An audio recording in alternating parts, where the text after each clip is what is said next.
हमारी जो इच्छा है वो परमेश्वर की इच्छा के अनुसार होनी चाहिए, उसके वचन के अनुसार होना चाहिए, उससे मैच करना चाहिए, तब हम सही मार्ग पर हैं। मैं अपनी शांति तुम्हें देता हूँ, जैसे संसार देता है वैसे नहीं, मैं अपनी शांति तुम्हें देता हूँ। तुम्हारा दुख आनंद में बदल जाएगा। हम अगर स्वर्ग जाना चाह रहे हैं तो स्वर्ग जैसा जीवन जीना पड़ेगा, पवित्रताई में जीना पड़ेगा, व्यभिचार से दूर रहना पड़ेगा, नशे से दूर रहना पड़ेगा, ईर्ष्या से दूर रहना पड़ेगा, लड़ाई झगड़े से दूर रहना पड़ेगा। इसलिए हम लगे हैं। कुछ भी हो इस जीवन में, हम यीशु को नहीं छोड़ने वाले, हम उसके दीवाने हैं। मैंने उसको चखा है, मैं छोड़ नहीं सकता। हम पढ़ेंगे नीति वचन उसका 16-25।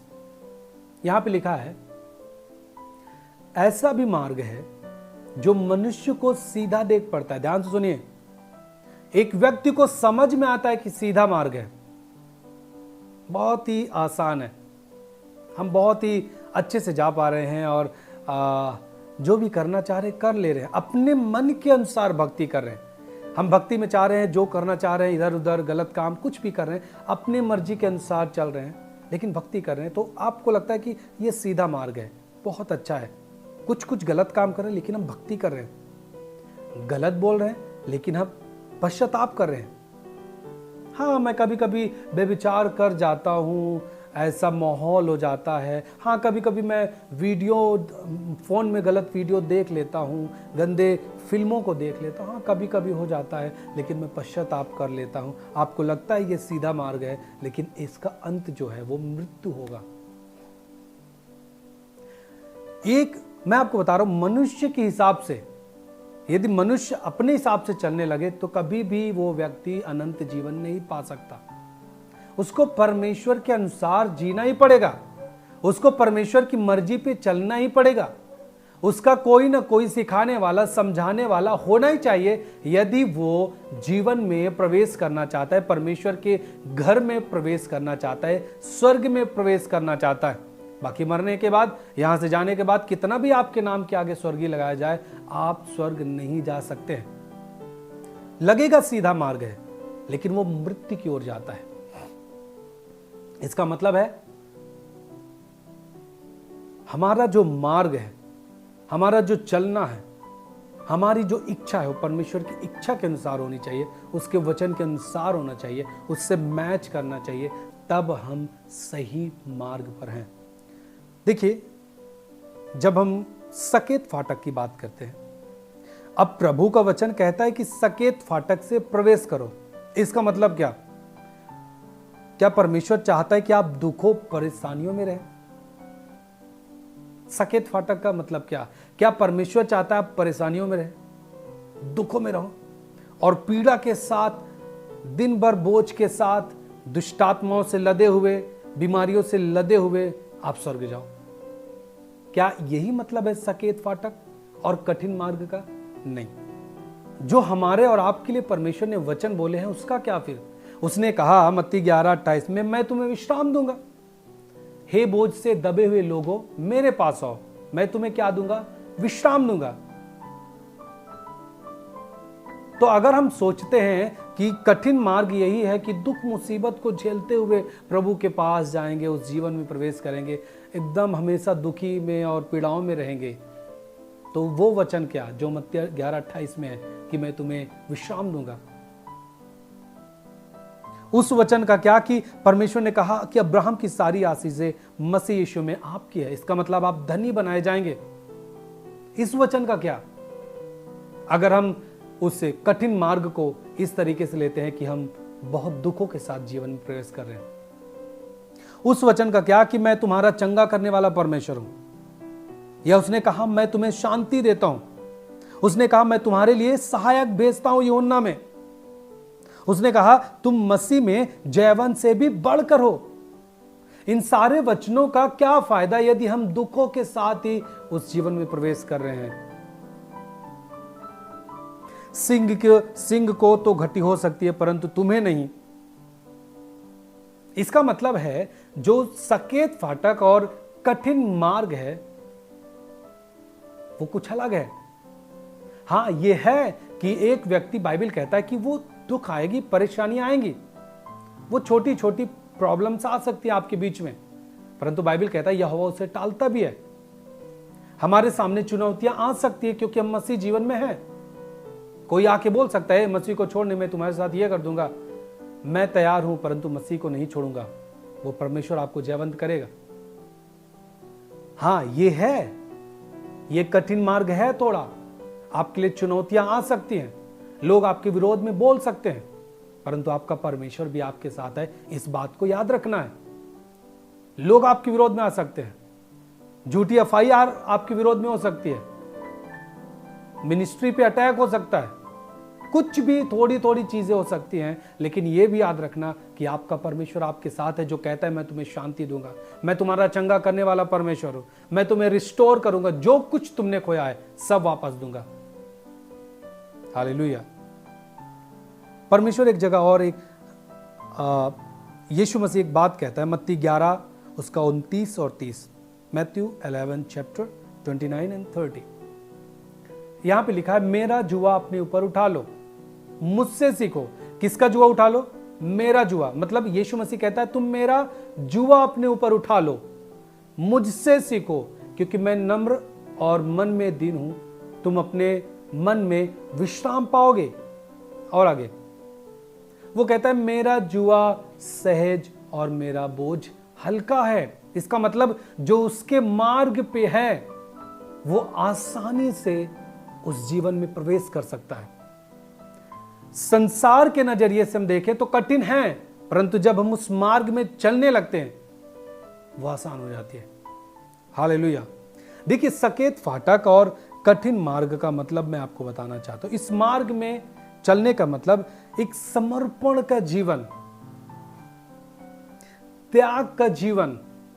कुछ चीजें हमें त्यागनी पड़े मसीह के कारण, तो हाँ मैं त्याग सकता हूं। कोई मुझे कह रहा है कि ये तू, मैं तेरे साथ अब तेरे घर के लिए, तेरे परिवार में मैं निमंत्रण नहीं करूंगा, मैं कोई न्योता नहीं दूंगा तुम्हें अपनी शादी और कोई कार्यक्रम में नहीं बुलाऊंगा। ये चैलेंजेस आ सकती है, ठीक है मत बुलाइए, लेकिन मैं अपने प्रभु को नहीं छोड़ सकता। मैं जानता हूं एक परमेश्वर के दास मेरे साथ, हमारे टीम में आज भी हमारे साथ सेवा करते हैं। उनके जो रिश्तेदार थे वो ऐसे ही बातों को बोल रहे थे, मैं तुम्हारे साथ निमंत्रण नहीं करूंगा क्योंकि कुछ कुछ चीज़ों में आप नहीं आते हो मेरे यहाँ, जहाँ हमारा जाना उचित नहीं है, इसलिए मैं तुम्हारे में नहीं आ सकता। बोले ठीक है मत आइए, कोई दिक्कत नहीं। चैलेंजेस आते हैं, लेकिन आज सब उनको पहला निमंत्रण देते हैं। जो लोग गांव में जिनके उनके यहाँ जिनका निमंत्रण नहीं होता था, वो भी आज आके उनको निमंत्रण देते हैं। परिस्थितियां बदलती हैं, वो एक जैसी नहीं रहती, इस बात का याद रखें। कोई भी चैलेंजेस आएगा आप सामना करें, खड़े रहें। कोई कहता है कि मसीह के लिए, मसीह को छोड़ दे, नहीं ये कर दूंगा, ठीक है, लेकिन प्रभु को नहीं छोड़ सकता। आप जब खड़े थे प्रभु आपके साथ भी खड़ा रहता है, वो आपकी अगुवाई करता है, आपको कहता है कि मैं तुझे कभी नहीं छोड़ूंगा, तुझे कभी नहीं त्यागूंगा, मैं अपनी शांति तुम्हें देता हूं। जैसे संसार देता है वैसे नहीं, मैं अपनी शांति तुम्हें देता हूं, तुम्हारा दुख आनंद में बदल जाएगा। ये सारे वचन को परमेश्वर आपके लिए बोलता है, वो करता है। आपसे बहुत सारे लोग, आप में से आज जो मसीह में है, कोई ना कोई आपके जीवन में प्रभु ने काम किया है, आपके जीवन में छुटकारा किया है, दुष्ट आत्माओं से आजाद किया, आपके परिवार में चंगाई को किया है, आशीषों को दिया है।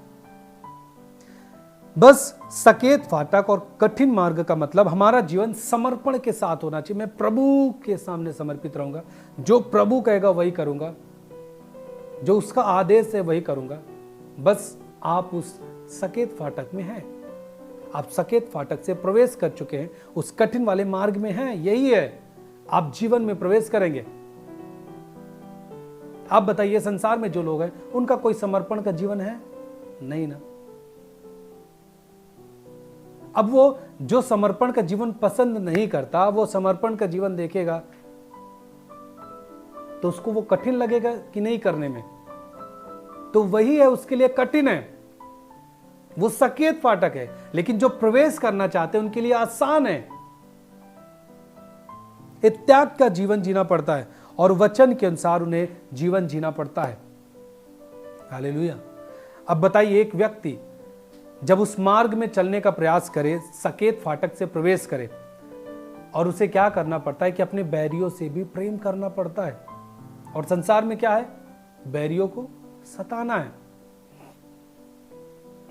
मारना है। हम मार नहीं सकते कानून के खातिर कि कानून हमें कोई ना कोई सजा दे देगा। एक कानून है, एक रूल है, हम उन्हें मारते नहीं, परंतु इतना बैर रखते हैं कि कोई मर जाता है तो हम घर में आनंद मनाते हैं। होता कि नहीं होता? और वही यीशु कहता है कि आपको अपने बैरियों से प्रेम करना है। बताइए उनके लिए कठिन होगा कि नहीं होगा? यह है कठिन मार्ग। अब हमें क्या करना है? अपने बैरियों से भी प्रेम करना है। यह है कठिन। एक संसार के नजरिए से देखे तो यह कठिन है, लेकिन इसका जो अंत है, जो भविष्य है, जो एक डेस्टिनेशन है, वो जीवन है, वो परमेश्वर का घर है, उसका भवन है, स्वर्ग राज्य है। हालेलुया। अब एक व्यक्ति हम कह दें जो एक व्यभिचार का आदी है, वो हमेशा व्यभिचार में लिप्त रहता है, उससे हम ला कर कहें कि चल इस मार्ग पे, लेकिन तुझे व्यभिचार नहीं करना है, तो उसके लिए क्या होगा? कठिन लगेगा। यदि वो चलना चाहे तो वो सरल होगा, लेकिन जब वो देखता है तो वो चीजें कठिन है। पवित्रताई में रहना कठिन है कि नहीं कठिन है? संसार के नजरिए से लोग कहते हैं भैया चारों तरफ माहौल है और मैं जहां पे जाता हूं काम करने के लिए नशा करना पड़ता है, क्योंकि यार दोस्त है ना, वो थोड़ा थोड़ा दे देते, बोलते एक पैक लगा ले, तो भैया लगाना पड़ जाता है। क्या करें? ये क्या है? आप सरल मार्ग पे है, आपके लिए कठिन लगता है। हालेलुया।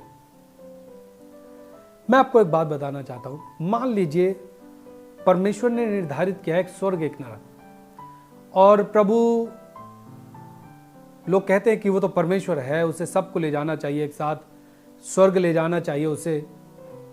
मान लीजिए आप इस जीवन में हैं और आप हमेशा गलत चीजों का अभ्यास करते रहते हैं, गलत चीजों का प्रैक्टिस कर रहे हैं। आप दारू पीते हैं, गुटखा खाते हैं, आपकी गलत चीजों की आदत पड़ी है। और एक बात मैं बताना चाहता हूं, यहां का जो जीवन है वो हमारा अभ्यास का जीवन है। मान लीजिए आपको स्वर्ग जाना है, तो स्वर्ग में कैसे होगा? हमें यहीं अपना जीवन जीना पड़ेगा। प्रेम के साथ नहीं रहेंगे तो स्वर्ग में कौन सा स्थान है आपके लिए? मान लीजिए वहां आप गए, आप सबसे नफरत कर रहे हैं, दूध से नफरत कर रहे हैं। एक व्यक्ति आपसे प्रेम करता है और आप उससे नफरत करते हैं, आप दोनों वहां गए तो झगड़ा नहीं करेंगे? आप बताइए, कहेंगे ना कि वहां जमीन तू मेरे ले लिया था, तो वही मारपीट शुरू, दूध उनको शांत कराएंगे। प्रॉब्लम होगी कि नहीं होगी? तो यहां पे जो जीवन है हमारा, ये एक अभ्यास की जगह है। हम अगर स्वर्ग जाना चाह रहे हैं तो स्वर्ग जैसा जीवन जीना पड़ेगा, पवित्रताई में जीना पड़ेगा, व्यभिचार से दूर रहना पड़ेगा, नशे से दूर रहना पड़ेगा, ईर्ष्या से दूर रहना पड़ेगा, लड़ाई झगड़े से दूर रहना पड़ेगा, आज्ञा माननी पड़ेगी मां बाप की। अब मान लीजिए एक व्यक्ति जो बीड़ी पीता है, अब वो स्वर्ग चला गया, वो क्या करेगा? नशे की थोड़ा लत आई तो बगल दूध से भी वो कह देगा मिल जाएगा क्या? आप बताइए, ऐसा होगा कि नहीं होगा? एक आदत सी पड़ी है और उसको परमेश्वर अपने घर में ले ही ले तो दूध से क्या मांगेगा? चुपके से मिल जाएगा क्या? तो गड़बड़ नहीं हो जाएगा? फिर स्वर्ग रह जाएगा क्या? इसीलिए यदि आप स्वर्ग जाना चाहते तो स्वर्ग जैसा जीवन यहां जीना पड़ेगा। आप यहां जीना नहीं चाहते स्वर्ग जैसा, और मरने के बाद आप जाना चाहते हैं स्वर्ग। कैसी इच्छा है आपकी? आप जाना चाहते हैं स्वर्ग, लेकिन यहां स्वर्ग जैसा जीना नहीं चाहते, तो ये कौन सी इच्छा है भाई?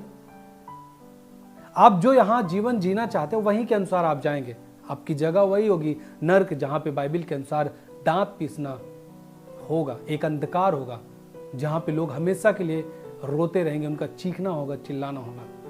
हालेलुया।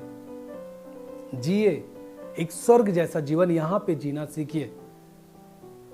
आपके घर वाले कितने भी सुनहरे अक्षरों में स्वर्गीय लगाएं, आप नहीं जाने वाले हैं, इतना याद रखिएगा। यदि आपको स्वर्ग जाना है, स्वर्ग जैसा जीवन जीना पड़ेगा, उस सकेत फाटक से प्रवेश करना होगा, उस कठिन मार्ग पे चलना होगा। थोड़ी दुख मुसीबतें आएंगी। अभी जैसे थोड़े थोड़े हम मसीहियों के जीवन में, यूपी में खास तौर से हम देखते हैं तो प्रभु के लोगों के ऊपर जो सताव है, इन सताव में भी जब हम खड़े हैं, ये कठिन थोड़ा मार्ग है, लेकिन जो हमारा अंत है, जो भविष्य है, वो जीवन है, वो शांति है। इसलिए हम लगे हैं। कुछ भी हो इस जीवन में, हम यीशु को नहीं छोड़ने वाले। हम उसके दीवाने हैं। मैंने उसको चखा है, मैं छोड़ नहीं सकता। अपने कामों के द्वारा नहीं छोड़ सकता। मैं व्यभिचार करके उसे छोड़ नहीं सकता। मैं परमेश्वर को जो चीज पसंद नहीं है, मैं उसे हमेशा के लिए त्याग दिया हूं। मैं नहीं तैयार हूं उन चीजों को छूने के लिए जिसे परमेश्वर पसंद नहीं करता। हालेलुया। अच्छा जीवन जिए स्वर्ग जाने के लिए।